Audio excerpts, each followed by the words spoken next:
je voudrais vraiment interpeller tous ceux qui sont dans l'inquiétude, tous ceux qui prient et qui ne comprennent pas que si vous priez sans la foi, vous avez prié inutilement.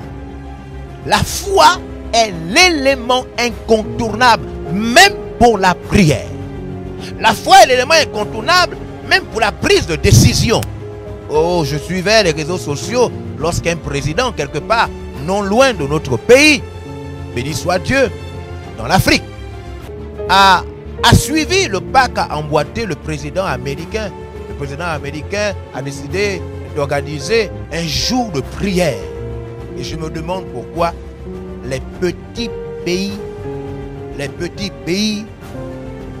ne suivent pas cet exemple. Il y a un autre pays anglophone dans l'Afrique, l'Afrique de l'Ouest, n'est-ce pas, dont le président s'est retrouvé avec les hommes et les femmes de prière.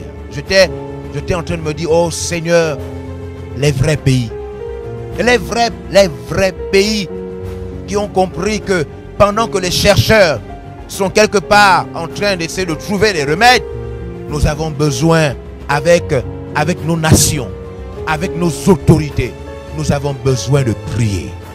Nous avons besoin de prier. Nous avons besoin de réclamer. Nous avons besoin de lever nos mains vers le ciel. Nous avons besoin d'avoir la foi. D'avoir la foi. Dans Jacques chapitre 5 que nous venons de lire, le verset 15, il est écrit que la prière de la foi, la prière mêlée de foi, la prière inoculée par la foi, la prière envahie de la foi, pas la simple prière, la prière de la foi sauvera ceux qui sont malades. Au nom de Jésus-Christ maintenant.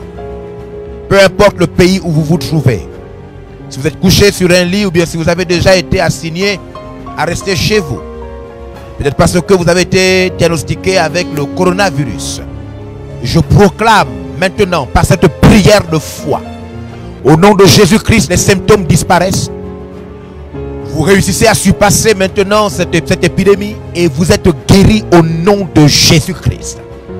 Car il est écrit que la prière de la foi sauvera le malade et ce malade sera relevé et même s'il était dans le péché, il lui sera pardonné. Au nom de Jésus-Christ maintenant, recevez la puissance de Dieu à l'endroit où vous êtes et soyez guéris.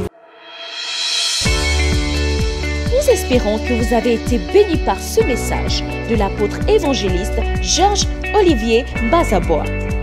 Vous pouvez permettre à d'autres personnes de jouir de cet enseignement en devenant partenaire par vos dons, dîmes et offrandes au numéro de compte inscrit.